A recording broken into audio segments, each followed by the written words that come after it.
बच्चों आज हम पढ़ने वाले हैं फ्री इलेक्ट्रॉन।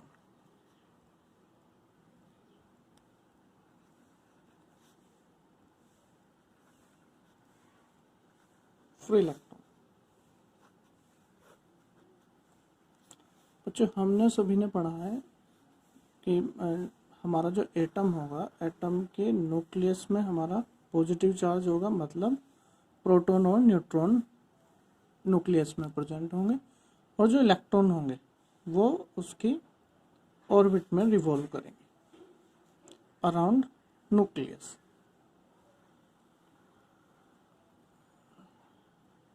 ठीक है, इस तरह ऑर्बिट में क्या होंगे, इलेक्ट्रॉन होंगे और वो उसमें क्या करेंगे, रिवॉल्व करेंगे। ठीक है, अब देखो बच्चों, तो इलेक्ट्रॉन पे हमारा कैसा चार्ज होगा, नेगेटिव चार्ज होगा। तो इलेक्ट्रॉन और न्यूक्लियस के बीच अट्रैक्शन फोर्स होगा। हमें पता है कि अनलाइक चार्ज जो हैं वो एक दूसरे को अट्रैक्ट करते हैं।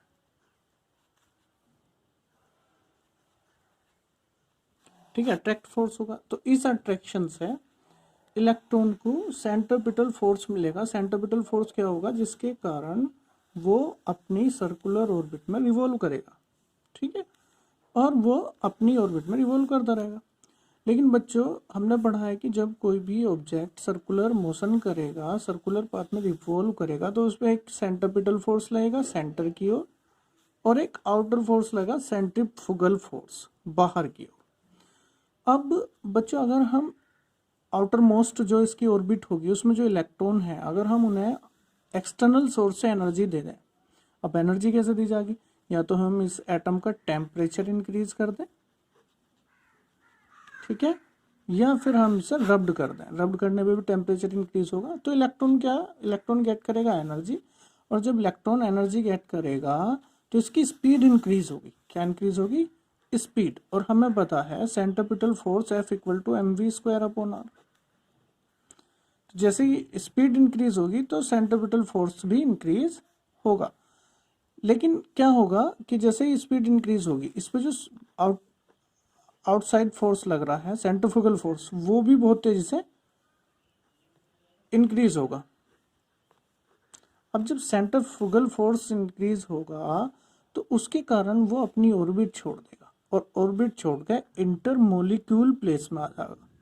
इंटरमोलिक्यूल प्लेस मतलब दो एटम्स हैं, उनके बीच में जो स्पेस होगा उसे हम बोलेंगे इंटरमोलिक्यूल स्पेस, और उसमें जो इलेक्ट्रॉन आ जाएगा उसे हम बोलेंगे free electron.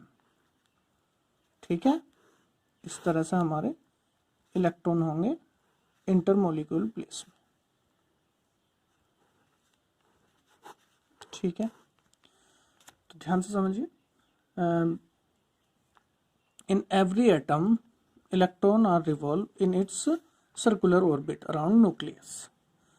But if we give external energy to atom, then centrifugal force on electron is increased. So electron leave its orbit and reach in intermolecular space.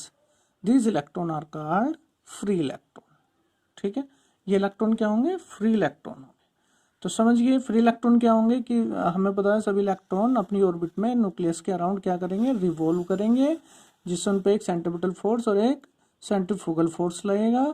अब अगर हम इसे एक्सटर्नल सोर्स से कहीं से एनर्जी दे दें एटम को, तो इसमें जो इलेक्ट्रॉन होंगे उनकी स्पीड बढ़ेगी, और जब स्पीड बढ़ेगी तो उसमें सेंट्रीफ्यूगल फोर्स की वैल्यू बढ़ेगी। अब सेंट्रीफ्यूगल फोर्स ज़्यादा होगा, सेंट्रीपिटल फोर्स थोड़ा उसके रेस्पेक्ट कम होगा, तो आउटर ऑर्बिट है इसलिए उसमें सेंट्रीपिटल कम होगा क्योंकि वो डिस्टेंस ज़्यादा होगी। ठीक है ना, तो इसलिए वो अपना आउटर ऑर्बिट को क्या कर देगा, छोड़ देगा, और कहाँ पहुंच जाएगा, इंटरमोलिक्यूल स्पेस में पहुंच जाएगा, जिन्हें हम बोलेंगे फ्री इलेक्ट्रॉन। ठीक, एक बार फिर ध्यान से सुनिए, every electron revolve in its orbit around nucleus, but if we give some energy from external charge source to atom, then speed of revolving electron is increased, so the centrifugal force work on electron is also increased, and electron leave its orbit and reach in intermolecular space.